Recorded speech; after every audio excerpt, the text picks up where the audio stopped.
Jury duty. I just got back from jury duty, and let me tell you, it was a whole experience. Sitting there watching videos about voir dire, which is, I guess, a French to tell the truth, but basically it's just a way for them to pick prospective jurors to serve on either a criminal case or a civil case. Now, the whole morning opened up about 9 o'clock.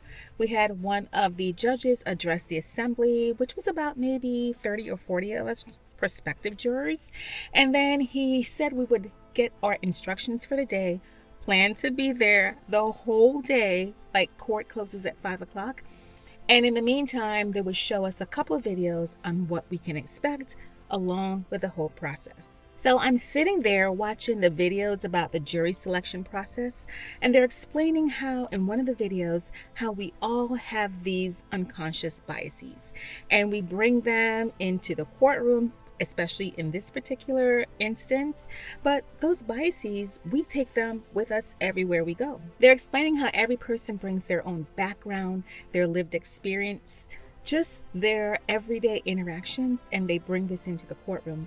And I started thinking, this is how travel can kind of counteract the biases that we all have, whether we want to admit it or not. And this is the beautiful part about how travel plays into this. It forces you to get out of your comfort zone. And that's exactly why I love travel, because it forces you to step into a new perspective. You're around different people, different languages, different sounds, different smells, different food. The food is delicious most of the time, and that really helps us to see that we're more alike than we are different. And suddenly things aren't just the way you thought they were. You realize how you can actually grow by using travel as a form of self-care and a personal growth tool. So let's talk about the real joylicious moment of the day. One of the employees came in, got our attention, and said, "You are released. You are free to go for the next 3 years."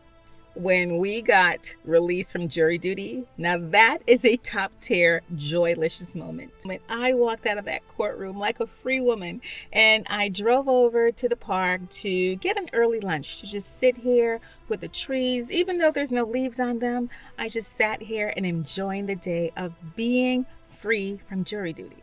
So being dismissed from jury duty early got me to think, what are some ways we as women, where are we dismissing ourselves?